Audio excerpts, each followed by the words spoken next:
Hello everyone, today we will go to interview the expert of honey. Let's go!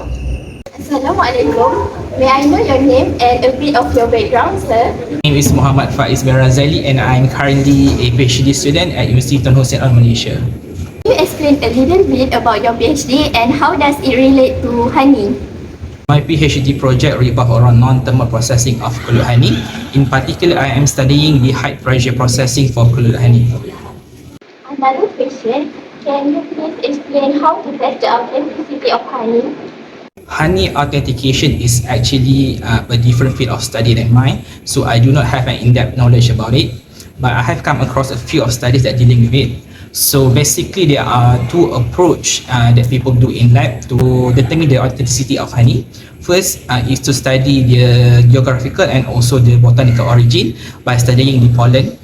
And secondly, you can also screen for what we call as an adaptorant markers by using many established techniques such as thin layer chromatography, HPLC, RCMS, NMR, and also by utilizing biosensors such as ENOS or e-tongue, electronic tongue, coupled with chemometric data. So that is basically how we can determine the authenticity of honey in the lab.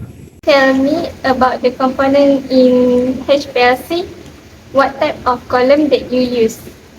HPLC is a high performance liquid chromatography. It is an instrument used to separate, identify and quantify compounds in a mixture. So HPLC usually has two components, which is mobile phase and also stationary phase. So for stationary phase, there are two types, normal phase and also reverse phase. So in the laboratory, people usually use C18 reverse phase column. I see utilize polarity of mobile phase and also the sample. So basically, for example, if you use a reverse phase column, reverse phase is actually a non-polar column. So we usually use mobile phase with high polarity, such as combination of water and also alcohol, such as methanol. So what happens when we inject our sample in the HPLC system, the mobile phase will carry the samples, and once they reach the stationary phase, they will separate the compounds based on polarity. So more polar compound will move faster, will move first, whereas non-polar compound will move later. So that is how they actually separate the compounds in the stationary column. It takes to run this instrument. It usually depends on the samples. For example, if you want to analyze phenolic compounds in honey, it can take up to 73 minutes. Apart from this instrument, are there any other instrument that you use to test the authenticity of honey? There are other instruments that can be used to determine the authenticity of honey.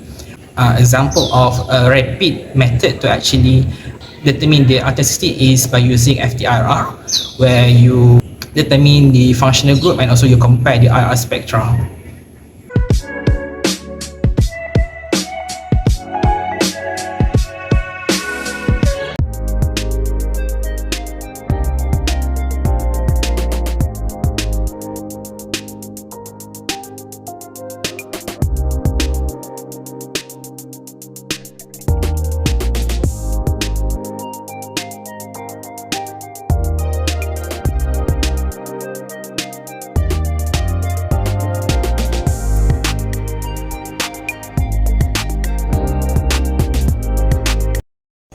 That's all from us. Thank you for watching. Bye bye.